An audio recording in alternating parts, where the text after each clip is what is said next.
Ya. Buenos días, estamos hoy día en un sábado más, transmitiendo a través de nuestro Facebook del Ministerio Cristiano Evangélico.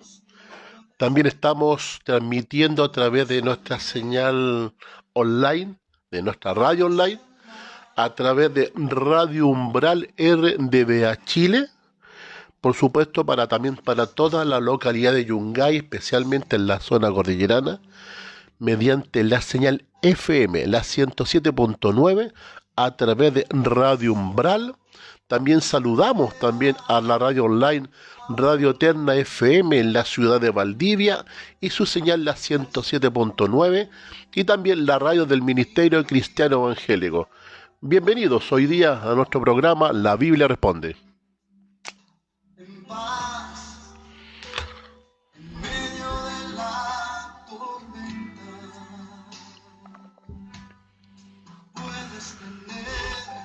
Bueno, hoy día vamos a tratar de retomar algunas ideas de los sábados anteriores. En esta fecha, especialmente en el mundo judío, no en el mundo cristiano, ¿ya?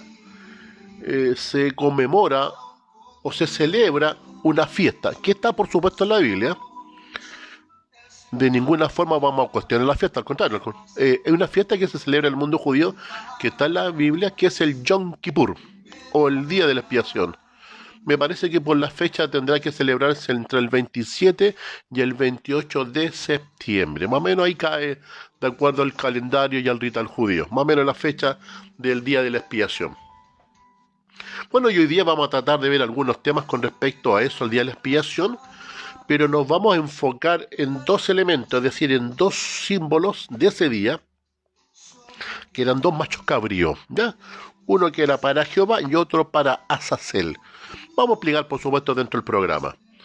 Vamos a dar la bienvenida a aquellos que se están conectando poco a poco con nuestro programa. Por supuesto, saludamos a Obed Torres, que nos acompaña mediante las transmisiones, mediante Radio Umbral. Por supuesto, a Alexis Maldonado y su familia, que está también con la Radio Eterna FM en Valdivia, y a todos aquellos que nos siguen mediante nuestras redes sociales. Vamos a ir a poquito ya conectando para poder comenzar el programa de hoy día, y como le explicaba, vamos a tratar de avanzar en el programa La Biblia Responde, esencialmente en el tema que tiene que ver con Azazel. Eso es más o menos lo que vamos a tratar de ver hoy día. Azazel. Vamos a tratar de ir conectando a todos los amigos que nos acompañan. Bien, saludamos por supuesto a toda la familia del Ministerio Cristiano Evangélico. Saludamos a los amigos que se están conectando para hoy día poder retomar todo lo que es la historia de Azazel. Estamos aquí ya, vamos a abrir la página y vamos a tratar de avanzar. A los amigos que se están conectando. Ahí estamos bajando esto. Bien, un saludo para todos. Estamos ya conectados. Estamos colocando la señal. Y bueno, saludamos a todos los amigos que están junto a nosotros, a nuestro hermano Ode Torres, a las familias que están en Yungay. Hay mucha gente que más o menos en Yungay, hacia la cordillera, se conectan con nosotros mediante la señal de Radio Umbral, su señal online por supuesto, y también por supuesto su señal FM. Saludamos al pastor Aldo Aguirre, que está generalmente con nosotros junto a su familia. También saludamos a la familia del pastor Andrés Fuensalida, la pastora Brenda Maltés y su congregación y su familia. También, por supuesto, a la pastora Marlene Valdés, al pastor Aldo Aguirre, como les decía, y bueno, por supuesto, a nuestras familias que se encuentran junto a nosotros. Bien, vamos a orar para poder comenzar el programa de hoy día, en La Biblia Responde, y especialmente el Día de la Expiación y Azazel. Oremos entonces para comenzar. Nuestro buen Padre Celestial, en esta mañana oramos por todos los amigos que están presentes, mediante, por supuesto, las redes sociales, mediante la señal de Radio Umbral. Aquellos que nos escuchan, oramos por ustedes, por supuesto, para que Dios les bendiga y el tema de hoy día sea lo más comprensible para cada uno de ustedes. Dios les bendiga, que Dios nos acompañe en esta mañana, especialmente que al abrir la palabra de Dios, Dios nos ayude a la comprensión de ella. En el nombre de Jesús oramos y lo pedimos, amén. Amén, Señor. Muy bien, entonces vamos hoy día a través del programa, como les decía, La Biblia Responde, a tratar el tema que se da por estos días a través de la fiesta que se hace en Israel, que es el Día de la Expiación, que como les comentaba, más o menos se da entre el 27 en esta fecha y el 28 de septiembre. Ya mañana, este domingo y lunes, más o menos se celebrará el Yom Kippur. Y esto está en un contexto de la Biblia, está en un contexto del Levítico. Dios, mediante su siervo Moisés, estableció no tan solo un tabernáculo, ¿cierto?, donde se generaba el culto judío, el tabernáculo que tiene una cierta composición, una cierta disposición, contenía ciertos elementos, el tabernáculo, ¿cierto?, en el lugar santísimo, como tenemos acá, el arca del pacto con los 10 mandamientos, ¿cierto?, en fin. En el otro compartimiento estaba la menorá, ¿cierto?, con el candelero con los 7 brazos, la mesa con los panes de la proposición, el altar, en fin, había una cierta distribución de ciertos elementos que estaban puestos en el tabernáculo. Eso era lo que Dios le encargó a Moisés, ¿cierto? Pero no tan solo se hizo un tabernáculo, sino que también también se dedicaron ciertos tipos de fiestas. Hablemos más que fiestas judías, hablemos de las fiestas solemnes que están en el Levítico. Y estas fiestas solemnes eran fiestas que tenían que hacerse en Israel. Y cada una de estas fiestas, por supuesto, tenía una razón de ser. Por supuesto, también el santuario. Todo aquello que se había levantado en figura en el tabernáculo con Moisés, todas las fiestas que se pusieron para que Israel las celebrase, todo aquello más bien era una figura o apuntaba al Mesías.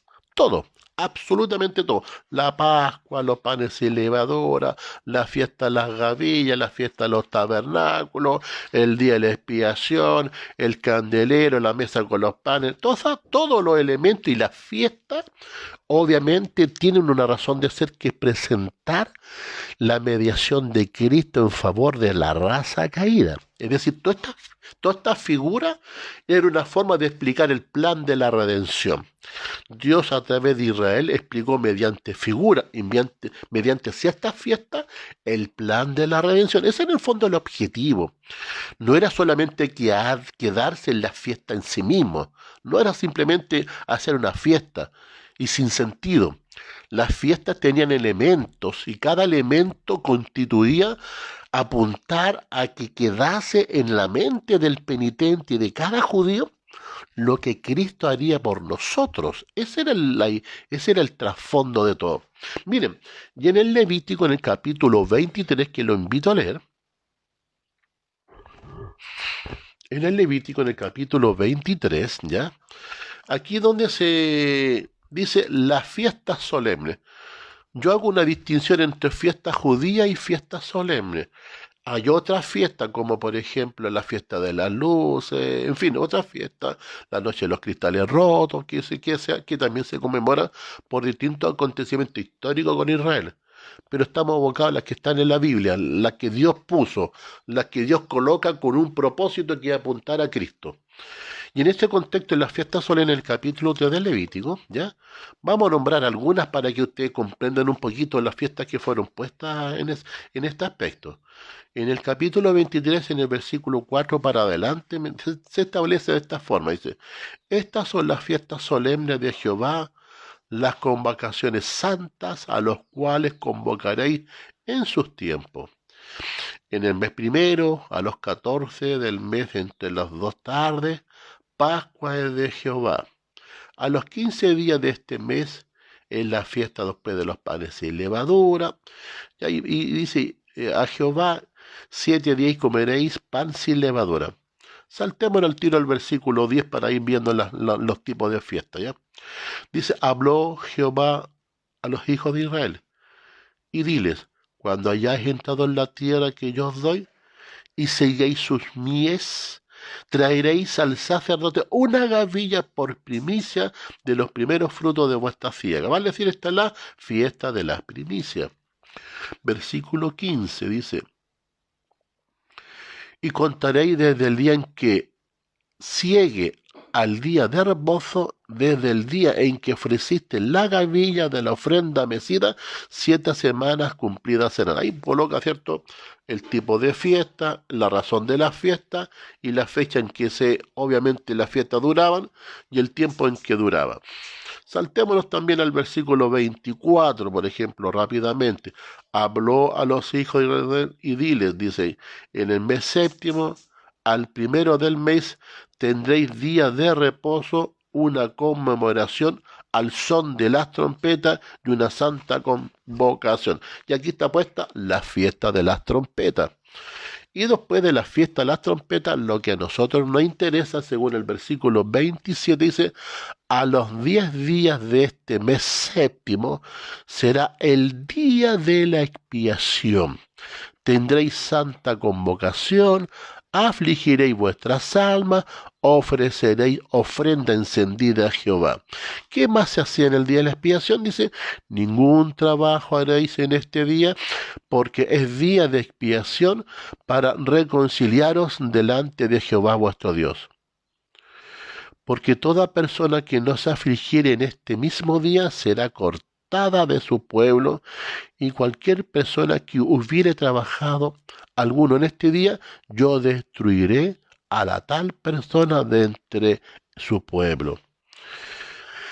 Entonces aquí Dios establece, hay otras fiestas, después sigue la fiesta de los tabernáculos. Estoy tratando de hacer un resumen para contextualizar, por supuesto, el tema del día de la expiación. Es decir, la fiesta o el Yom Kippur, el día de la expiación, está puesto en el contexto de las fiestas solemnes. En Israel, durante el año se celebran distintas fiestas, como nombramos algunas, los panes sin levadura, la fiesta de la Pascua, la fiesta de la gavilla, vienen los tabernáculos, las trompetas, después viene la fiesta del día de la expiación, que era distinta, más que una fiesta de alegría, era una fiesta mucho más solemne, donde había que afligir, porque en ese día, en esa fiesta, en el Yom Kippur, Dios ya tenía que ponerse a cuenta. En ese día se decidía si alguien permanece en la congregación o era cortado del pueblo o era llevado fuera. Por lo tanto, era una fiesta, tenía una connotación muy distinta. Esta es la fiesta, o es el día de la expiación. El día de la expiación era cuando Dios se tenía que poner a cuenta. Era una fiesta solemne donde el sumo sacerdote entraba a aquel lugar donde se entraba una vez al año, se entraba al lugar santísimo, donde está el arca del pacto con los 10 mandamientos, ¿cierto? Donde ahí se ofrecía, ¿cierto? El sacerdote hacía de intercesor, ¿eh? Era un representante de Cristo, y en ese día había que limpiar, tanto simbólicamente, ¿cierto?, de las impurezas y los pecados que durante el año Israel, por supuesto, iban colocando en las cortinas, se espejaba la sangre. Vamos ahora al Levítico capítulo 16 para ver el detalle un poquito más de las fiestas del día de la expiación, para entrar en el detalle del tema de hoy día, que tiene que ver, en este día habían 2 machos cabríos, especialmente uno para Jehová y otro para Azazel. Como se habla mucho de uno, vamos hoy día a hablar del otro, de Azazel. ¿Quién es Azazel? Este macho cabrío se sacrificaba, no se sacrificaba por Azazel. ¿Qué se hacía? ¿Quién era Azazel? Es lo que hoy día nos convoca. Bien, vamos a leer entonces Levítico capítulo 16.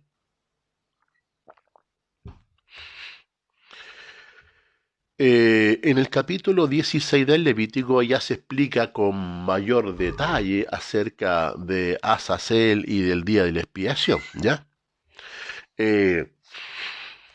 Leamos algunos versículos que nos interesan.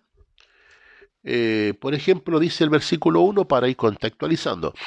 Habló Jehová a Moisés después de la muerte de los hijos de Aarón cuando se acercaron delante de Jehová y murieron. Y Jehová dijo a Moisés, di a Aarón y a tu hermano que no en todo tiempo entre en el santuario detrás del velo. Es decir, aquí Dios explica inmediatamente que cuando se establece el tabernáculo terrenal, el tabernáculo dentro estaba dividido por una cortina muy especial y se dividía del lugar santo, donde estaba un cierto mobiliario, y detrás de esa cortina estaba el otro lugar, que era el lugar santísimo, donde estaba el arca del pacto. Lo que Dios le dice a Moisés, que tiene que decirle a Aarón que en ese lugar donde está el arca del pacto, los 10 mandamientos, no en todo tiempo debía entrarse. Vale decir, se establece que a ese lugar, el lugar santísimo, se entrase en un evento específico, en la fiesta solemne, que es especialmente en la fiesta del día de la expiación. Vale decir, el sacerdote de la fiesta de la Pascua no tenía que entrar. Vale decir que el sumo sacerdote de la fiesta de la Gavilla no tenía que entrar. Vale decir que en la fiesta de los tabernáculos tampoco entraba ahí. Tampoco entraba en la fiesta de los panes sin levadura. En fin, ¿cuándo entraba a ese lugar que era específico, el lugar santísimo? En el día de la expiación. Y así se establece. Vale decir que esta fiesta se realizaba en el lugar santísimo. Dice el versículo 5, para ir resumiendo y empezar a avanzar con el tema. Y dice, y de la congregación de los hijos de Israel tomará 2 machos cabríos para expiación y un carnero para holocausto. No sé, acá no se ve. Y dice, versículo 5, y de la congregación de los hijos de Israel tomará 2 machos cabríos para expiación y un carnero para holocausto. Dice, hará traer Aarón el becerro de la expiación que es suyo y hará la reconciliación por sí y por su casa. Lo que pasa es que en ese día lo más importante era lo siguiente, es que eran más de un macho cabrío hasta un becerro, pero unos eran para la familia de Aarón. Había un becerro junto a un macho cabrío que se elegía, donde primero Aarón hacía sacrificio para que él también pudiese reconciliarse como sumo sacerdote, ¿ya? Donde él hacía expiación por su familia. Esos eran unos que se elegían, un becerro y macho cabrío, pero habían otros 2 que eran separaditos. Según el versículo número 6, dice, y hará traer a Aarón el becerro de la expiación, que es suyo. Es decir, es por él, y la reconciliación por sí y por su casa. Este era un becerro que era para la familia de Aarón, donde se hacía el sacrificio, ¿cierto?, para los perdón de ellos, ¿ya? Pero el versículo 7 dice después lo siguiente, después tomará los 2 machos cabríos y los presentará delante de Jehová a la puerta del tabernáculo. Aparte del becerro y del otro elemento que tomaba Aarón, que era por él y por su familia, aparte, después se tomaban 2 machos cabríos distintos de los que Aarón tomó por él y por la familia. Dice, y esos 2 que se tomaban, había que llevarlo a las puertas del tabernáculo. Sigamos leyendo el versículo 7. Dice, después tomará los 2 machos cabríos y los presentará delante de Jehová a la puerta del tabernáculo de reunión. Echará suerte a Aarón sobre los 2 machos cabríos, una suerte por Jehová y la otra por Azazel. Y aquí está el tema que nos convoca hoy día, el tema de Azazel. Por ejemplo, de estos 2 que se tomaban, que era para la congregación por el tabernáculo, como eran 2 machos cabríos, esto como a la suerte el sacerdote tenía que decidir mediante la oración, y Dios le indicaba, este macho cabrío para Jehová se apartaba, y este, como eran 2, y este 8 macho cabrío se apartaba, era para Azazel. Eso es lo que vamos a ver hoy día, en el tiempo del día de la expiación. ¿Qué representaba el macho cabrío para Jehová? ¿Qué es lo que se hacía? Y este otro que habla de Azazel, que ese macho cabrío, este otro que era distinto de este otro, se apartaba para Azazel. ¿Quién es Azazel? ¿Qué hace Azazel en el día de la expiación? ¿Qué tiene que ver Azazel en el día de la expiación, que es lo que vamos a ver. ¿Por qué se consagra uno para Jehová? Está clarito que es para Jehová, pero el otro es para Azazel. Por lo tanto, son dos figuras distintas. No son los mismos, son distintos.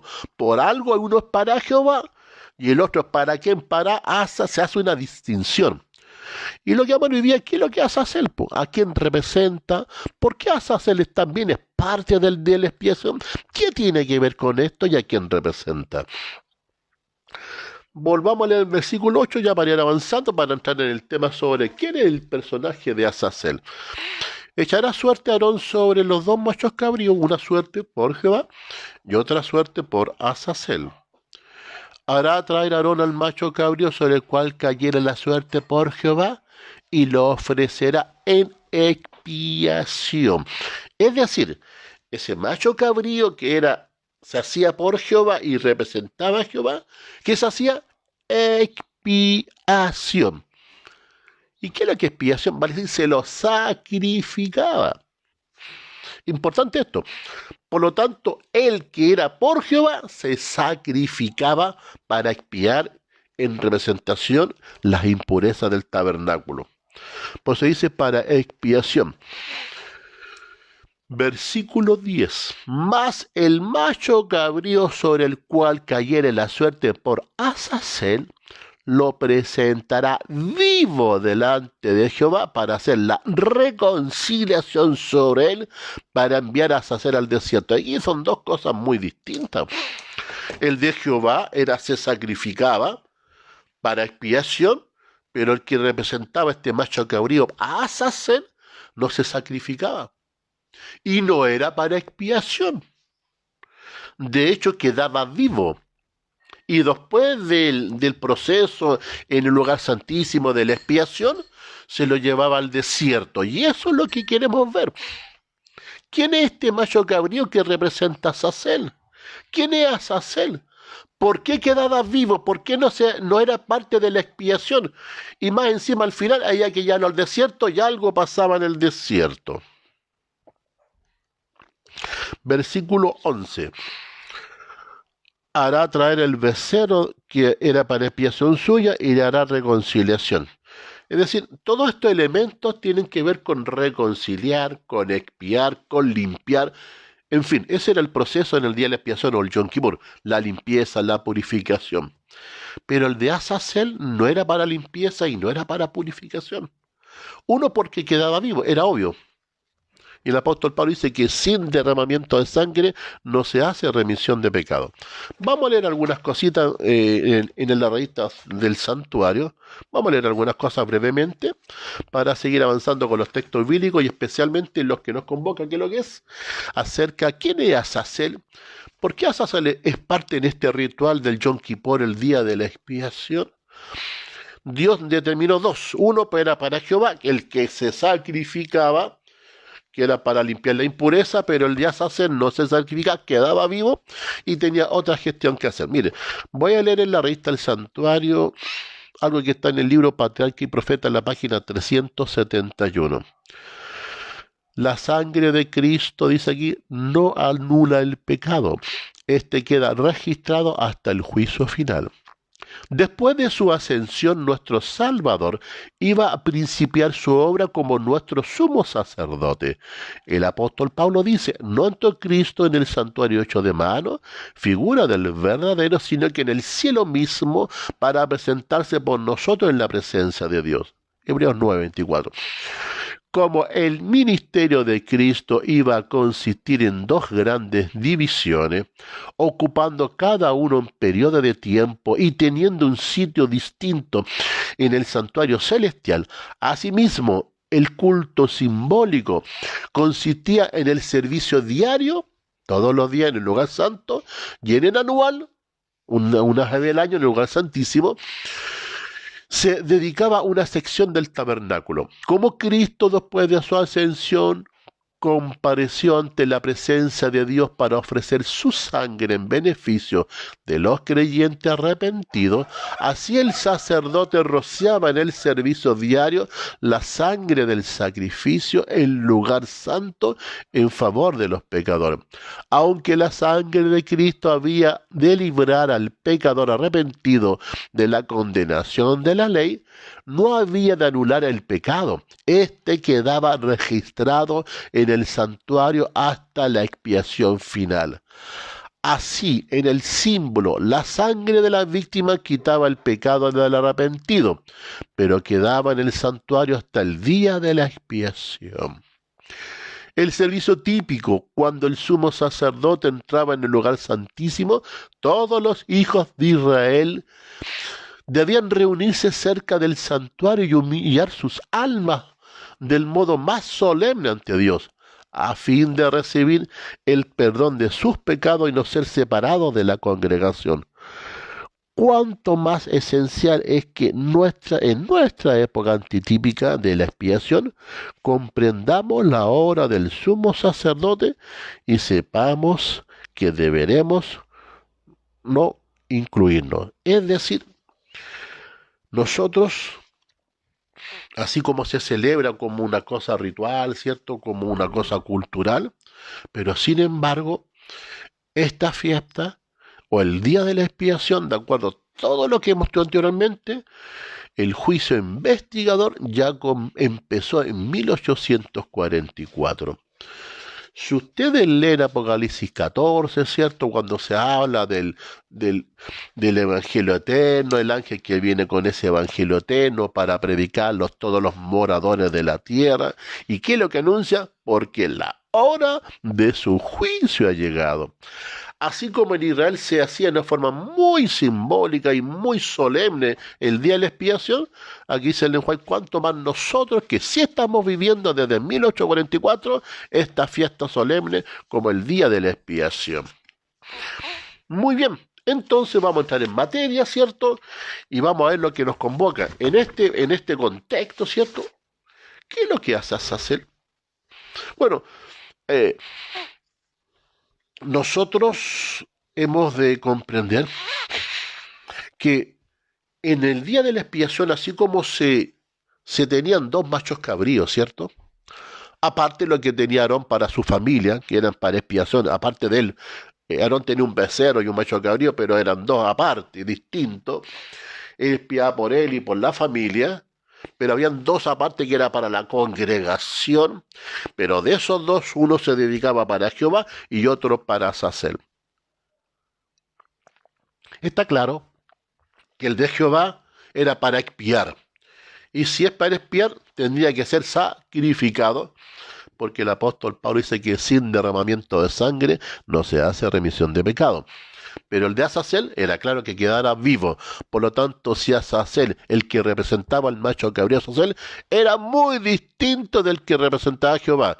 Y entonces nos preguntamos en esta mañana, ¿qué es lo que tiene que ver Azazel? ¿A quién representa este macho cabrío que era para Azazel? Está claro que Azazel no es de expiación, porque queda vivo. En el rito simbólico donde se pone un macho cabrío para Azazel no es de expiación porque quedaba vivo.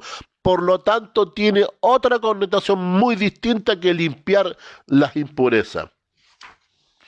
En el día de la expiación ocupa un lugar importante en los diferentes códigos del Pentateuco y en los antiguos documentos de la literatura rabínica. Los rituales de purificación que se realizaban en ese día de la expiación apuntaban a la purificación del santuario, como también la limpieza espiritual del pueblo de Dios.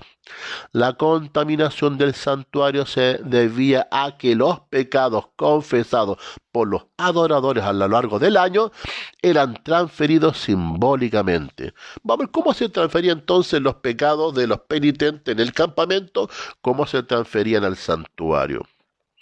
Levíticos capítulo 4. Vamos mismo al capítulo, vamos a usar bastante lo que es el libro del Levítico. Levíticos capítulo 4. Vamos capítulo 4, Levítico. rechazar. Levíticos capítulo 4 y leamos el capítulo 4, el versículo 4 en realidad me parece ahí. 4:4. Dice así el libro Levítico. Entonces, para ponernos en orden, en el día de la expiación, en el Yom Kippur, ¿cierto? Y hoy el judaísmo lo celebra estos días. Nosotros entendemos que simbólicamente, pero ya literalmente, de acuerdo a las profecías de Daniel, nosotros partimos en 1844, así lo dice Apocalipsis 14, porque la hora de su juicio ha llegado, ¿ya? Pero que estamos extrayendo algunos elementos que se usaban en esta fiesta solemne. Vamos haciendo un resumen. Y esencialmente, aquellos machos cabríos que se traían para la congregación eran aparte de lo que usaba Aarón para su familia.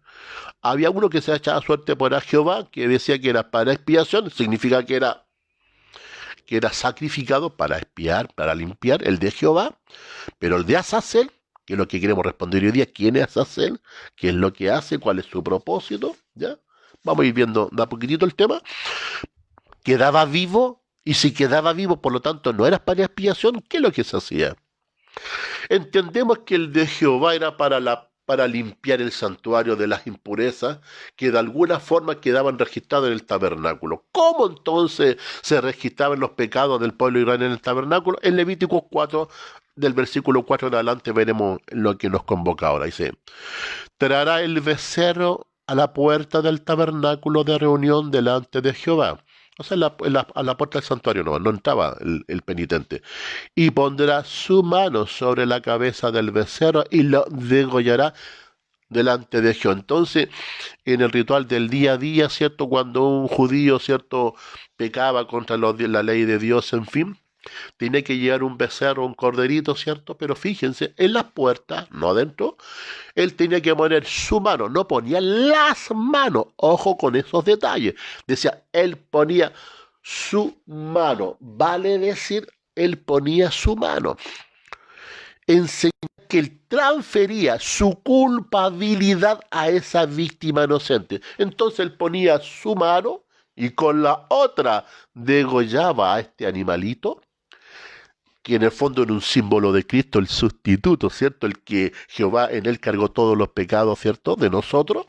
Entonces, cuando él ponía su mano al penitente, él tenía que orar y de alguna forma él transfería su culpabilidad a esta víctima inocente y él con la otra mano degollaba a la víctima inocente. La sangre que caía de este animalito se tomaba en unos pocillos. Y el sacerdote tenía que entrar al lugar, al tabernáculo, un lugar santo, con esa sangre que se asperjaba en los altares también, pero también la asperjaba en las cortinas que dividían el lugar santo del Santísimo. Y ahí quedaba un registro. Esa era la forma. Volvamos a ver Levíticos 4:4. El detalle era que ponía no las manos, su mano, con la otra degollaba a la víctima. Dice, traerá el becerro a la puerta del tabernáculo de reunión delante de Jehová y pondrá su mano sobre la cabeza del becerro y lo degollarán delante de Jehová. Y el sacerdote ungido tomará de la sangre del becerro, la traerá al tabernáculo de reunión y mojará el sacerdote su dedo en la sangre y la rociará aquella sangre 7 veces delante de Jehová hacia el velo del santuario. 7 veces, 1, 2, 3, 4, 5, 6, 7 veces.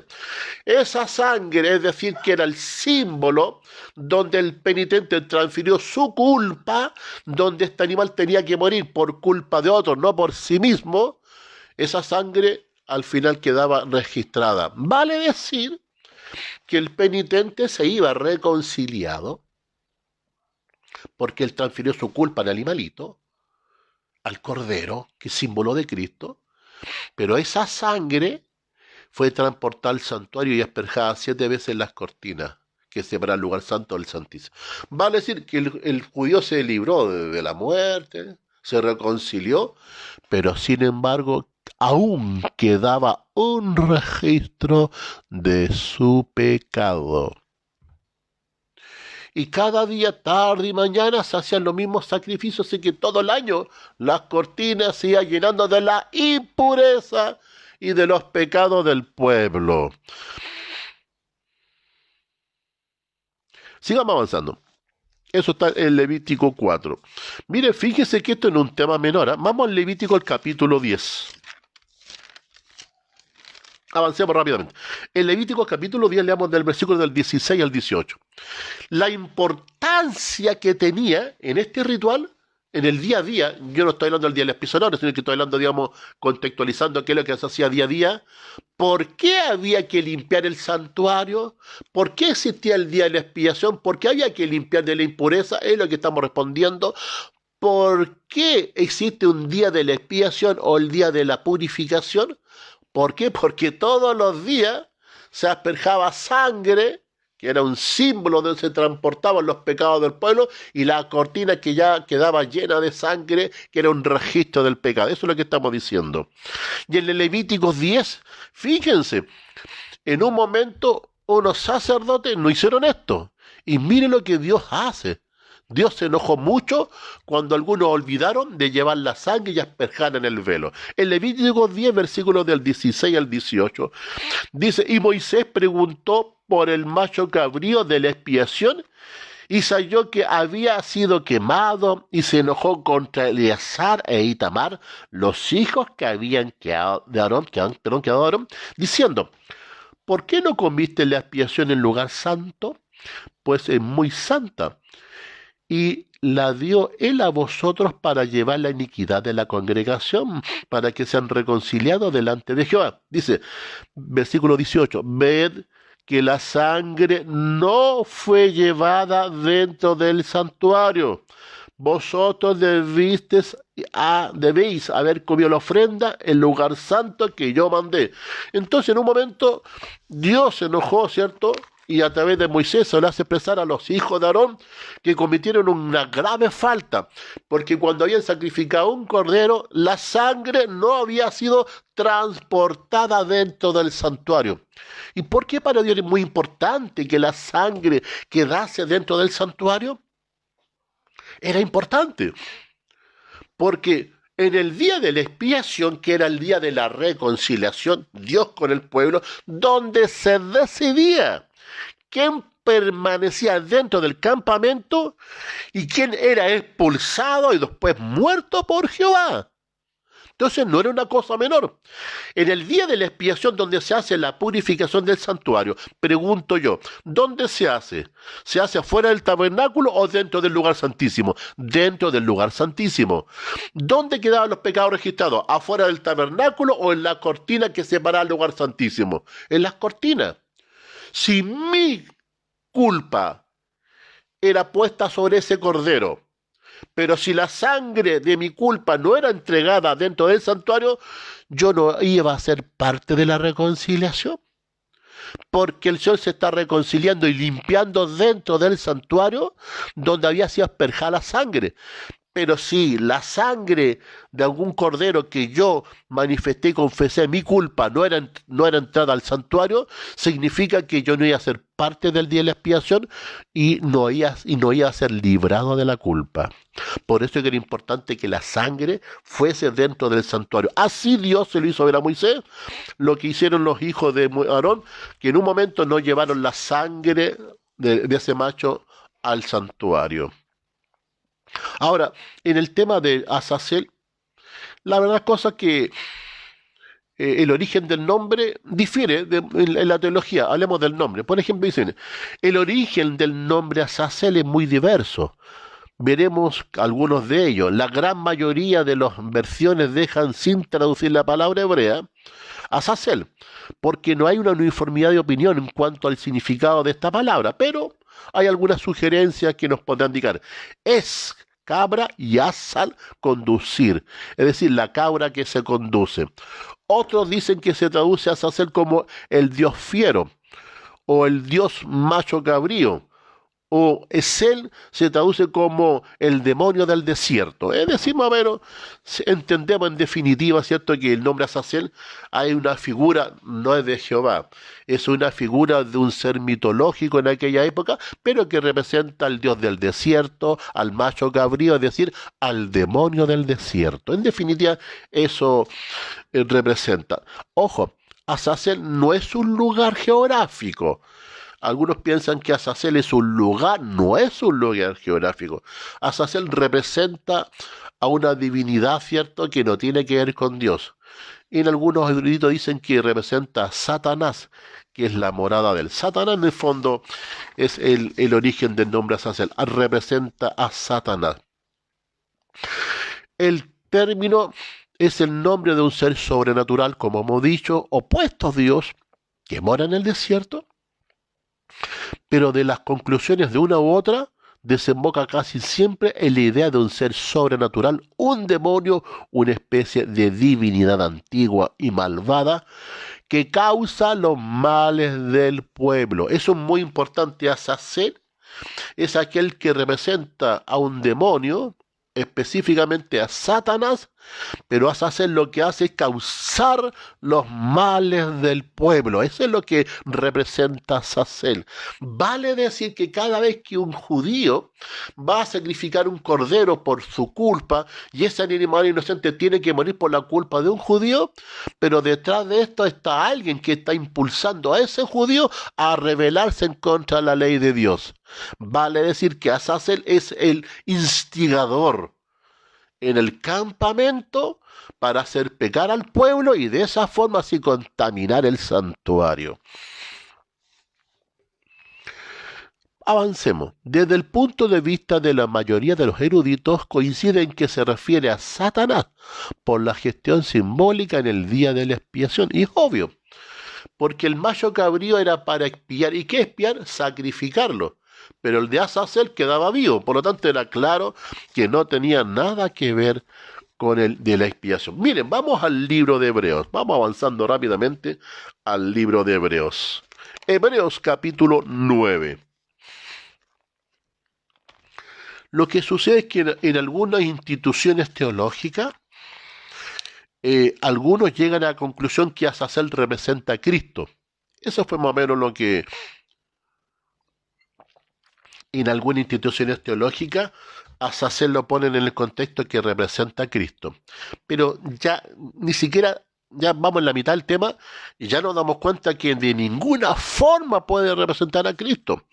Porque de los dos machos cabríos que se usan en el día de la expiación, en el Yom Kippur, uno se apartaba que era para Jehová, el que se expiaba, se sacrificaba, y el otro que era para Azazel, que eran dos personas distintas, el de Azazel quedaba vivo. Y al hecho de que quede vivo me está diciendo que no es imposible que representa a Cristo. Hebreos 9, capítulo 22. Hebreos 9, 22.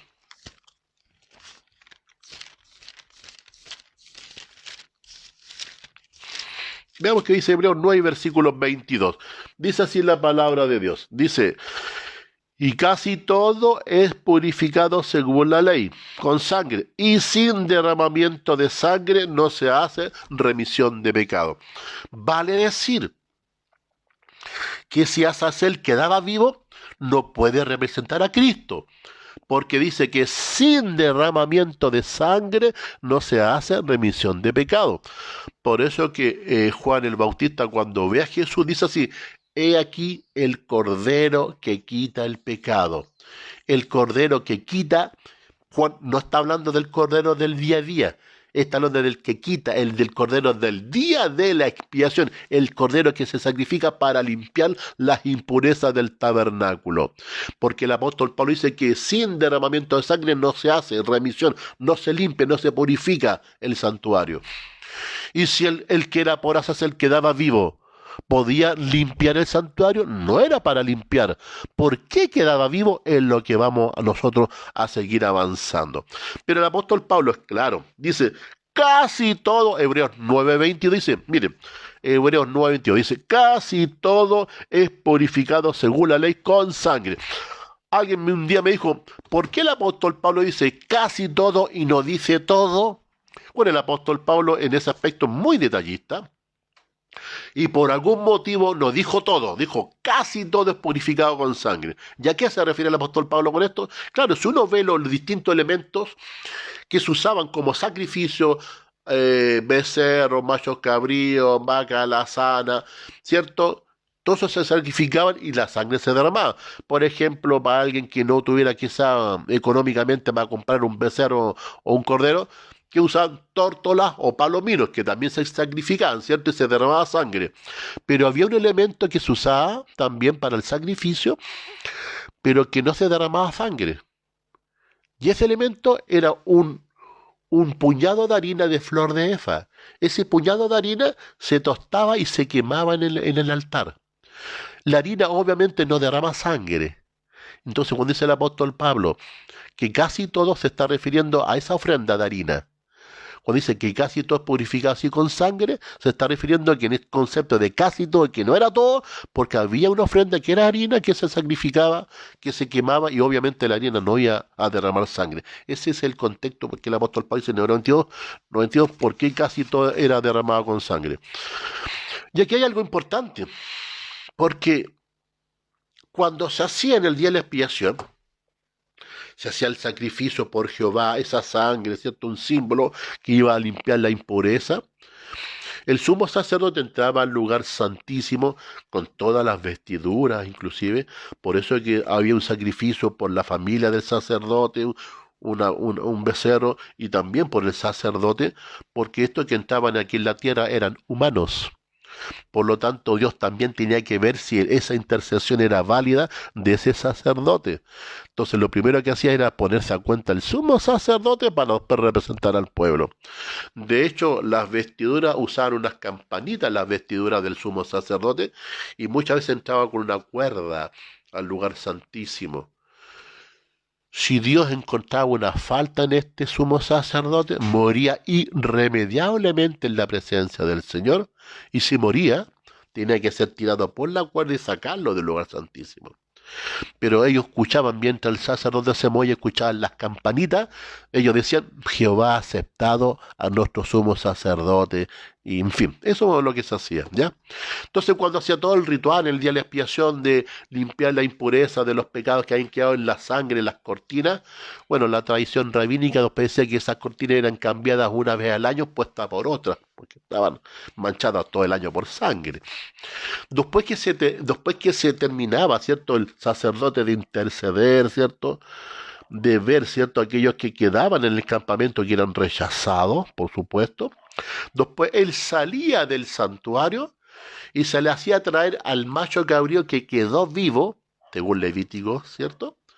Que era por Azazel, y el sumo sacerdote ponía sus dos manos, ojo, ya no era una, ponía sus dos manos sobre el que había quedado por Azazel, y sobre él toda esa impureza que hacía en forma simbólica el sumo sacerdote, ahora esa impureza se le trasladaba al macho cabrío que era por Azazel, y él ponía sus dos manos, y esa transferencia de la limpieza del santuario se le entregaba a Azazel. Vamos a ver esa parte ahora. El acto de la transferencia a través de la imposición de manos. Dice, este acto es muy significativo para comprender la gestión de Azazel en el día de la expiación por la imposición de las manos. Hay que resaltar que en el Levítico 16 nos da cuenta de una imposición de manos sobre el macho cabrío por Yahvé. La imposición de manos en el día de expiación se hacía solamente por Azazel y se ponían las dos manos. Una que el sumo sacerdote terminaba el proceso, ¿cierto?, del día de expiación, donde simbólicamente se limpiaban los pecados del pueblo. Después se cambiaban las cortinas, por supuesto, pero al salir del santuario colocaba no una, sino que las dos manos, pero sobre Azazel. ¿Usted se recuerda lo que significaba Azazel? Era el originador, aquel que en el campamento instaba a rebelarse contra Dios y contra la ley. Por eso es que cada día el judío tenía que ir a sacrificar un animal inocente porque había pecado contra Dios. Pero detrás de él había un originador, un instigador, y ese era Satanás. Como Azazel es un símbolo de Satanás, En el día de la expiación el sumo sacerdote salía el sacerdote del santuario, pero al salir ponía las manos sobre este que quedaba vivo, por eso es que no era expiación, y él transfería la culpa que estaba dentro del santuario, de todo el campamento, se le otorgaba a Azazel. ¿Y por qué a él? Porque él era el originador e instigador para pecar al pueblo. Vamos al Levítico el capítulo 1 y al versículo 4. Volvamos al tiro al Levítico capítulo 1 y versículo 4.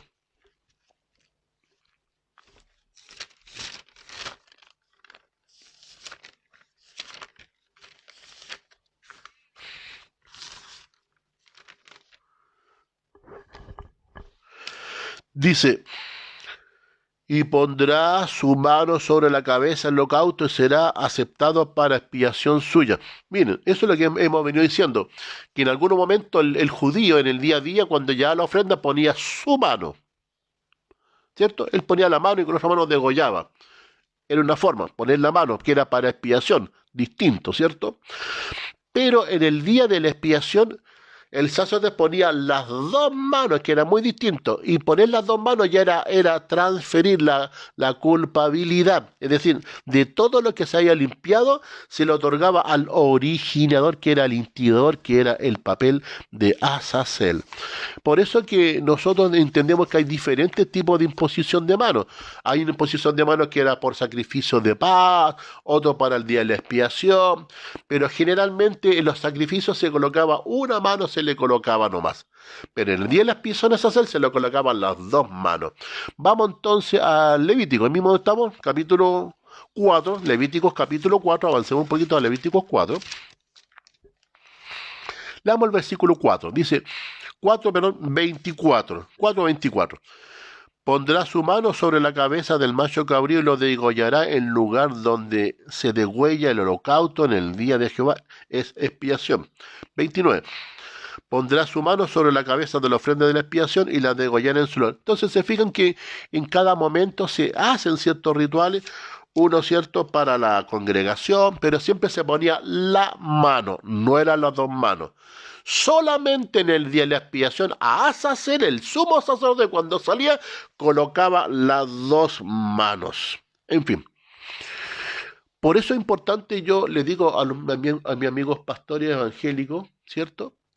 Ahí están las palabras del apóstol Pablo cuando dice el apóstol Pablo, no impongáis las manos con ligereza. No se pueden andar poniendo las manos a aquel que pasa por delante de uno. Alguien pasó, pongámosle las manos para que se sane. Este otro, pongámosle dos manos para que se sane. Otro, pongámosle todas las manos para que se sane. Otro, para que tenga... Pues dice el apóstol Pablo, no impongáis las manos con ligereza. Porque la imposición de manos es un ritual sagrado que tiene que ver con distintos derroteros. En el día de la expiación ponían dos porque van a transferirle los pecados al culpable, que era Satanás, en el símbolo de Azazel. Ese era cortado el campamento. Pero otros eran para ofrendas de paz. Dice, en el ritual del macho cabrío vivo, era un rito de expulsión y no tenía ninguna relación con la purificación, porque se le imponían las manos para expulsarlo. Él llevaba toda la culpa y se llevaba al desierto donde era muerto por mano de Jehová. Mediante la imposición de manos, el sumo sacerdote transfería sobre el animal toda la carga de los pecados acumulados en el santuario, pero este acto no purificaba el santuario, era trasladar la culpabilidad del campamento a esa persona que era Satanás. La pregunta entonces, ¿cuándo termina la purificación? Esa es la pregunta que hago en esta mañana. En el día de la expiación, ¿cuándo termina entonces la purificación? Si bien es cierto, el santuario quedaba limpio, pero sin embargo el pecado no era eliminado o expiado hasta ese momento. En el ritual de la expulsión al desierto de Azazel se nos explica mejor cuándo acababa el pecado. Una vez transferidos los pecados al macho cabrío, era expulsado, en hebreo midbar, desierto, o erejerá, significa tierra árida, es decir, al desierto. Esto es con la idea de ser cortado del mundo de los vivientes. Debe interpretarse en este sentido, pues, que cuando se imponían las manos, las dos manos sobre Azazel, cuando se salía del lugar santo, del tabernáculo, se imponían las manos, se transfería toda la culpabilidad al verdadero originador, que era Satanás, mediante el símbolo de este macho cabrío llamado Azazel. Después alguien se elegía un judío del campamento donde llevaba este animalito por Azazel, se lo llevaba al desierto y en el desierto se lo dejaba porque este corderito moría, que era símbolo de Azazel, moría por manos de Jehová. Entonces, ¿cuál es la pregunta? ¿Cuándo termina el día de la expiación? No termina cuando se purifica el santuario. El día de la expiación termina cuando era llevado a Azazel, cuando era apartado del campamento. El hecho de que Azazel era llevado al desierto quiere decir que el pecado ya se apartaba del campamento y el pecado se apartaba del santuario. Y cuando era llevado al desierto era muerto por manos de Jehová. Es decir, ¿cuándo termina entonces el día de la expiación? Cuando Azazel, símbolo de Satanás, muera por manos de Jehová. Por este acto Azazel, el pecado vuelve a su lugar de origen, a la causa primitiva. Ese era el acto de imponer las manos en las 2 horas Azazel, era volver el pecado a su origen y a la causa primitiva. Veamos lo que dice el Salmo número 7. Vamos al libro de los Salmos, Salmo número 7. Salmo número 7. Versículos del 16 al 17 de este Salmo. Miren, con respecto a lo que se hacía sobre Azazel, el originador de todos los males del campamento, y por eso el santuario se llenaba de la sangre. Dice así Salmo 7, versículos 16 y 17. Su iniquidad volverá sobre su cabeza. Su iniquidad volverá sobre su cabeza, y su agravio caerá sobre su propia coronilla. Alabaré a Jehová conforme a su justicia, y cantaré en el nombre de Jehová el Altísimo. Es decir, este salmo está representando lo que Dios haría sobre Azazel en el ritual simbólico. Era devolver, ¿cierto?, toda la contaminación del pueblo, de los pecados, ¿a quién? A Azazel, que es un símbolo de Satanás. Azazel era el originador del campamento, el que instigaba, ¿cierto?, y por algo después había que sacrificar, y el santuario era lleno con esta sangre, ¿cierto?, que se manchaba el santuario cuando el sumo sacerdote entraba en el día de la expiación a hacer esta purificación. Después las cortinas se cambiaban, por algo él salía, ¿cierto?, en forma simbólica con todos los pecados y la contaminación del santuario, y se traía a Azazel, que quedaba vivo, no moría en el día de la expiación. Y al quedar vivo él ponía sus 2 manos donde él transfería todos los pecados que habían sido acumulados en el año sobre este animalito, símbolo de Satanás, era donde llegaba al desierto y ahí moría por manos de Jehová. Por lo tanto, la expiación termina cuando muere Azazel y no antes. Otro hecho es que cuando el macho cabrío era expulsado al desierto por un hombre específicamente para esto, este hecho simbolizaba el alejamiento del pecado del pueblo y no tendría ninguna conexión con el santuario, con el pueblo, y ser muerto por mano de Jehová. Este acto indicaba que la expiación concluía recién cuando Dios mataba con su propia mano en el desierto, mataba a Azazel, que era un símbolo de Satanás. A través de todo el análisis sabemos que Azazel es un símbolo de Satanás, por supuesto, y que la gestión de este símbolo en el día de la expiación nos muestra una diversidad de situaciones. ¿Cuáles son que muestra? Azazel no es un símbolo para limpiar, sino es un símbolo de transferencia de los pecados depositados sobre él. El hecho de que Azazel quedase vivo indicaba que lo que hemos visto y exponiendo es que el apóstol Pablo aclara que es necesario que un macho cabrío sea símbolo de expiación, es decir, que sin derramamiento de sangre no se hace remisión de pecado. Y si Azazel quedaba vivo en el día de la expiación, en ese momento en el tabernáculo, entonces no era para expiación, no podía jamás representar a la figura de Cristo. Por lo tanto, en el ritual simbólico nos damos cuenta que jamás, nunca Azazel pudiese otorgársele como una figura de Cristo. Imposible. Lo que sí hemos visto que en este ritual, algo importante es que la pregunta es, ¿cuándo termina entonces el día de la expiación? Para todos los que hemos estudiado, en 1844 empieza el juicio investigador. Y en el ritual simbólico salía, ¿cierto?, que cuando se hacía la expiación, el campamento afligía sus vidas, porque ahí se decidía quién permanecía en el campamento, quién era cortado. Para nosotros, para nuestro día, ¿cómo lo podemos aplicar entonces? El Señor está haciendo la expiación desde 1844, decidiendo quién quedará en el campamento, decidiendo quién irá a la santa ciudad, y decidiendo quién será cortado y ser muerto por mano de Jehová. Y sabemos que el proceso es el siguiente, que cuando Cristo deje de interceder, cuando se haya decidido la suerte de cada hombre, que sea parte del campamento, Cristo no va a decidir por aquellos que no son parte del campamento, que sean parte del campamento. No te olvides de esto, querido amigo. En el día de la expiación se expiaba los pecados que estaban dentro del santuario y no fuera. ¿Y quiénes son los que contaminan el santuario? Los pecados del pueblo. Había que ser parte del pueblo del Señor para que Cristo expíe tus pecados. Nunca se hacía una expiación ni por el amorreo, ni por el eteo, ni por filisteo. Era porque aquellos que eran parte del pueblo del Señor. El extranjero también podía ser parte. ¿Y cómo se hacía parte? Cuando asumía toda lo que era la religión judía. La alimentación, la cachidur, las normas, el Shabbat, todas las cosas. Se asimilaba y era parte también. Para el tiempo, al fin, Dios está llamando, ¿cierto?, que todos hagan parte de esta iglesia, los que guardan los mandamientos de Dios tienen el testimonio de Jesucristo. Sí, así lo dice el libro de Apocalipsis. Miren, vamos a Apocalipsis capítulo 11 ya, para ir avanzando, Apocalipsis 11, para ahora contextualizar para nuestros días. Apocalipsis 11, versículos 1 y 2. Miren lo que dice.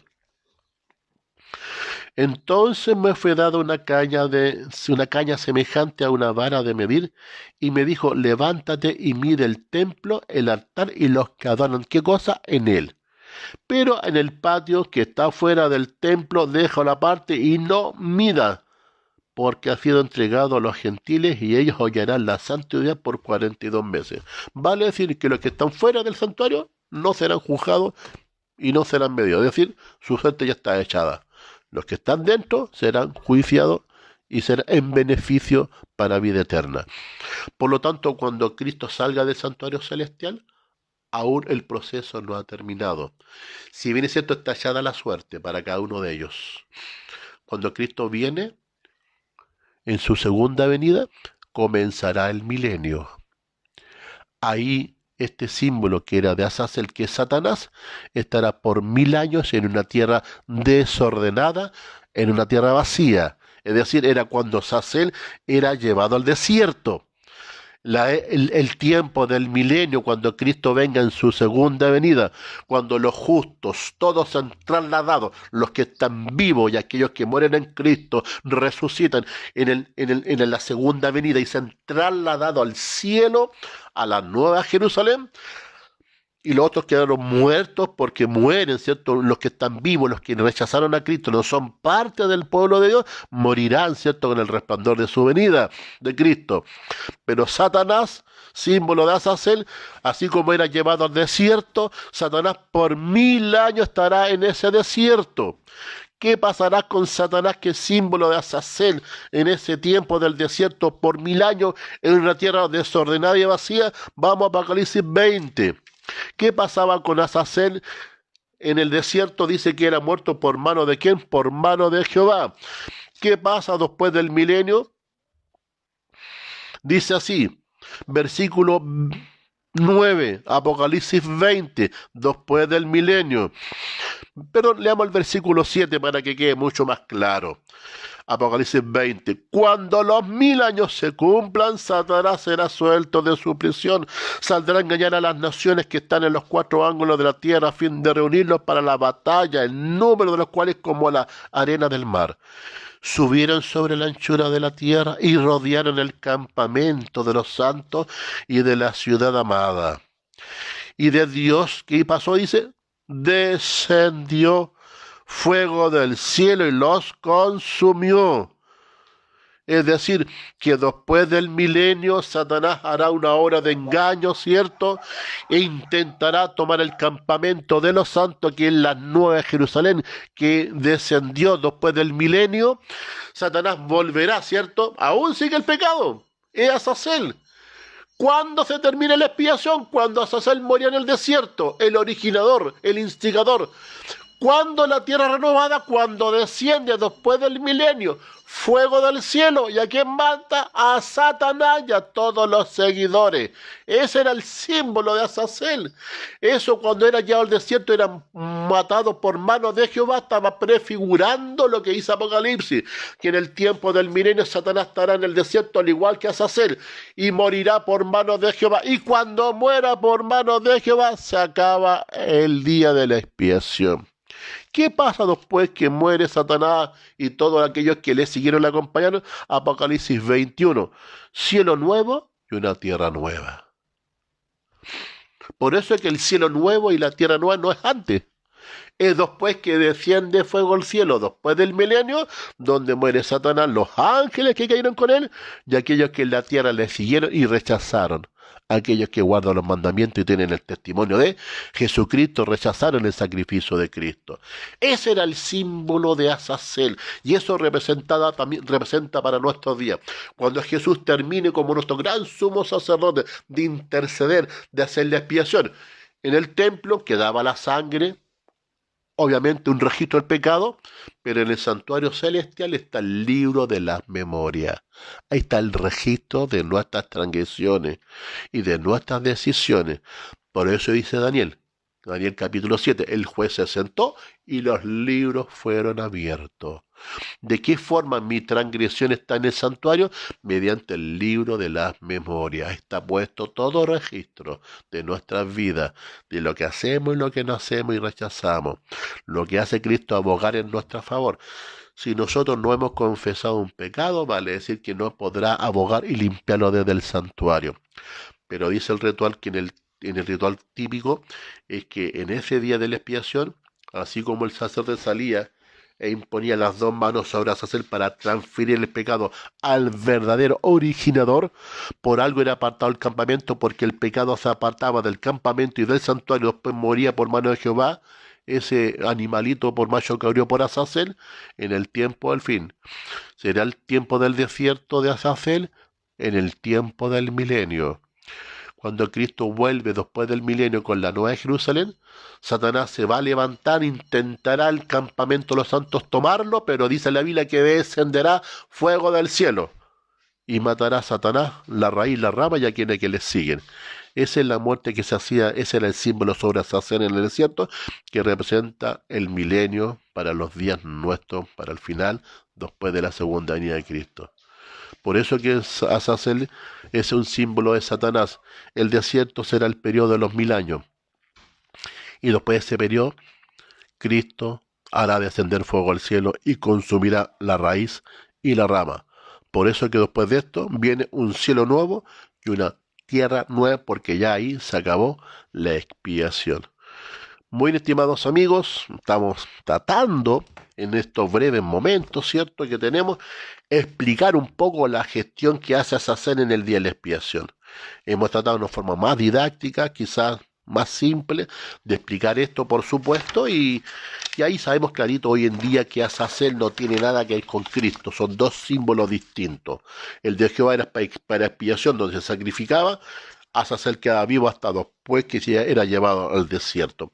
Quiero terminar las palabras del conflicto de los siglos, terminar antes del tema. En el conflicto de los siglos dice así en la página 544. Solemnes son las escenas relacionadas con la hora final de la expiación.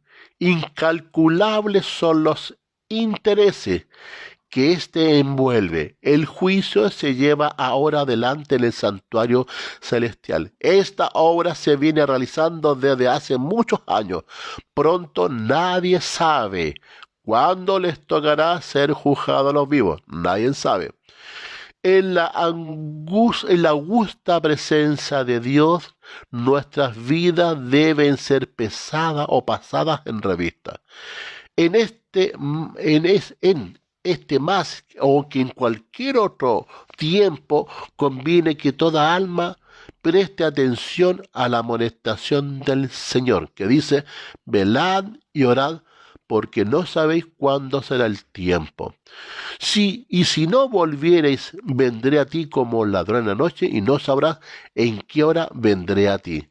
Que Dios les bendiga, que Dios les acompañe. Hemos tratado de explicar un poquito la gestión de Azazel. Un abrazo a la distancia y que Dios le acompañe. Y muchas gracias por haber estado junto a nosotros. Chao, chao. Hasta una próxima oportunidad. Bendiciones.